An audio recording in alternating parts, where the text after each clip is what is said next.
Hola, buenos días. Retomando el tema de molienda y se quedaron en el tintero algunas preguntas que consideramos importantes, pues aclarar para poder avanzar con esto. La primera, creo que platicamos un poco acerca de este tema, que cómo afecta la velocidad del molino en relación al tamaño de la criba. En este sentido, nosotros tenemos conocimiento que el molino el molino siempre va por la velocidad que ejerce la propela dentro de la criba, ¿qué va a pasar?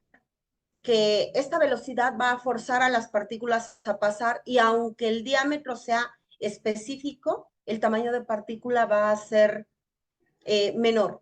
Por lo tanto, mientras tú incrementes la velocidad de este molino, el tamaño de partícula va a ser menor. Puedes tener un tamaño diferente, aunque sea la misma criba, la misma apertura de criba, puedes tener un tamaño diferente dependiendo de la velocidad. Mientras más alta, más pequeño. Por otro lado, bueno, nos mandaron otra pregunta que dice así al texto. Si tengo variación en dureza, pero no en peso, ¿a qué se puede deber con respecto al tamaño de partícula? Bueno, aquí si tenemos una variación en dureza, pero no en peso, ¿qué pasa con el peso? Habíamos hablado de que las tableteadoras tienen alimentación forzada. Esta alimentación forzada son unas estrellas que meten o propician la entrada de polvo a la matriz. Por lo tanto, van a disminuir la variación de peso. Sin embargo, si tú tienes una variación de dureza, no hay manera en que esta alimentación te pueda ayudar. Normalmente es por desuniformidad de mezclado o por mal flujo, por lo que tienes estas variaciones en valores de dureza. Por otro lado, también es bien importante que al hablar de una variación de dureza, verifiquemos el rango que estamos utilizando. Algunas personas lo que hacen es decir, mi rango de dureza es 8 kp más menos 1 kp. Eso no es un rango. Esa variación, aunque mi proceso fuera muy capaz, no lo vamos a conseguir. Entonces tenemos que verificar que realmente el rango de dureza sea razonable para un proceso en el cual siempre va a existir una variación. La variación la podemos disminuir, nunca eliminar. Entonces verifiquen eso. Otro proceso importante, otra parte que tienes que considerar es el tiempo de contacto. El tiempo de contacto, el dwell time, está dado por el diámetro del punzón, por el número de punzones, por la velocidad de la máquina. Es el tiempo de contacto en el que están tus polvos presionados. Ese factor también es bien importante y del mismo modo te puede, te puede afectar. Otra pregunta es, ¿cómo elegir el tamaño de criba o malla adecuada para el tamizado antes del mezclado de una mezcla de compresión directa o de vía seca en este caso, cuando tienes un API micronizado y los demás excipientes son para compresión directa? Antes de que prosigamos, quisiera mostrar una diferencia. Yo les hablaba de cribas y de mallas. En este caso, yo no tengo una malla a la mano, perdón, una criba a la mano, pero les voy a compartir pues una foto que es a lo que más puedo acceder en este momento. Esto es una criba cónico.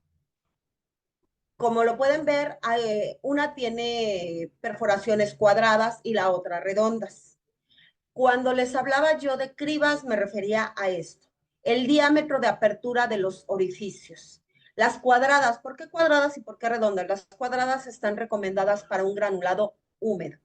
Y si se fijan, unas son más grandes que otras. Esto viene dado en medida de milímetros.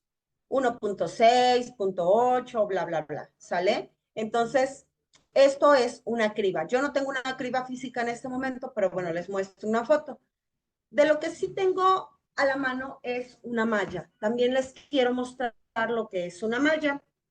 Nosotros en laboratorio normalmente vamos a trabajar con este tipo de cosas, estas mallitas. Creo que todos como formuladores que vamos iniciando las conocemos.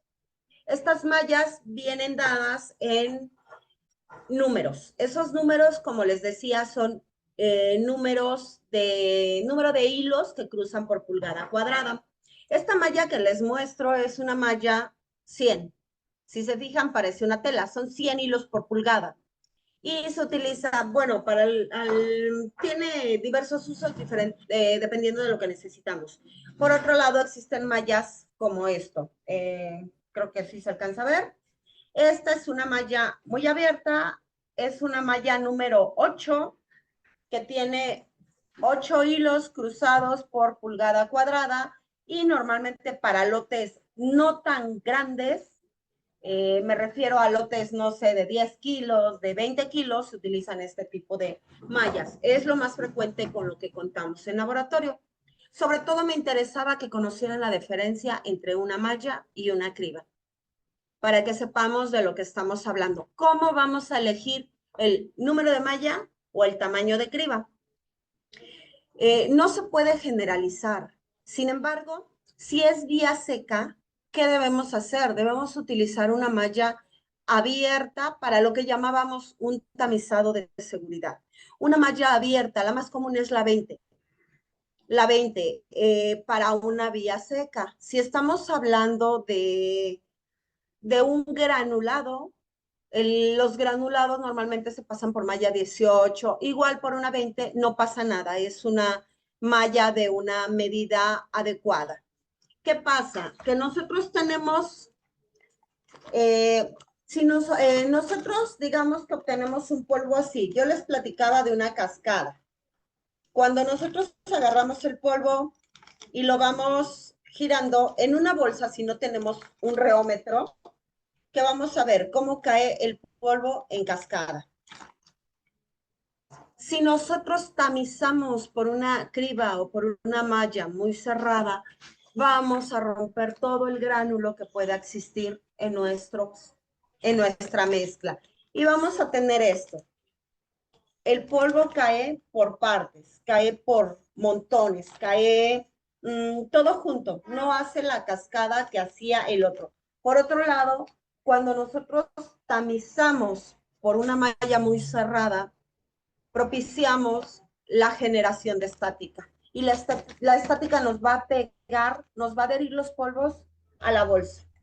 Y no vamos a tener un mezclado homogéneo y esto, adivinen cómo se va a comportar en compresión, ¿no? Podemos tener desde pegado hasta cualquier otro tipo de problema en compresión, laminación, variación de dureza, variación de peso, capping y demás problemas que conocemos. Entonces, si nosotros ya estamos utilizando un excipiente para vía seca, no rompamos el gránulo con una malla muy cerrada, ¿sale? Lo más que debemos usar es una malla 20. Por otro lado, un tip bien importante, lubricantes, deslizantes, antiadherentes, van por una malla cerrada, aprox una malla 30 o su equivalente en criba. ¿Por qué?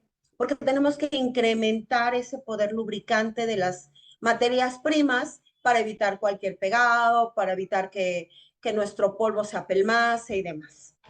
¿Sale? Entonces, siempre buscar esa cascada en nuestros polvos. Siempre buscar que si no tengo un reómetro, al menos agarro mi bolsita y veo si mi polvo cae en cascada.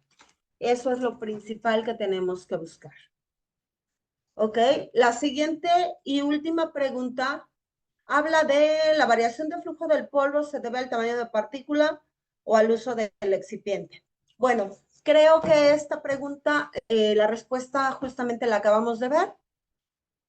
El mal flujo, cuando es desde formulación, es debido a la selección de los excipientes, a la selección de la vía de fabricación que estemos utilizando.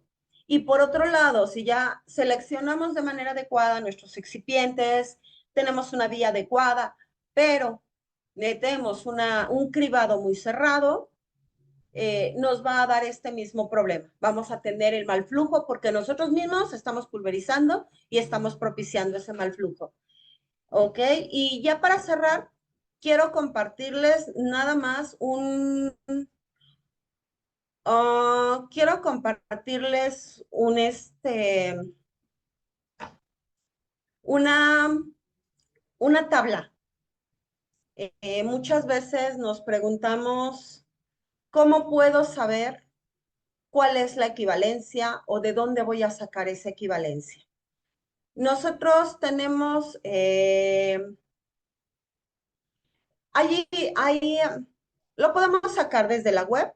Los mismos fabricantes de materias primas muchas veces nos comparten un, nos pueden compartir ellos mismos estas equivalencias en tablas que ellos dan como misma publicidad de sus productos. Sin embargo, si no contamos con esta tabla, lo podemos sacar de la web. Ahí hay tablas en donde vemos equivalencias, vienen en micrones, vienen en el número de malla y vienen en pulgadas o en milímetros. Nada más no se nos olvide que normalmente las cribas vienen en micrones y en milímetros o en milímetros y las mallas vienen en números. No sé si nos cuesta un poco de trabajo interpretar esta tabla. La malla número 20 equivaldría a aprox 841 micrones o bien 0.841 milímetros. Y ese sería el número que tendríamos que buscar en nuestra malla. Sin olvidar que debemos verificar esto antes, ya que la velocidad del molino nos va a reducir aún más el tamaño de partícula. Y bueno, creo que por mi parte sería todo. Gracias por la atención.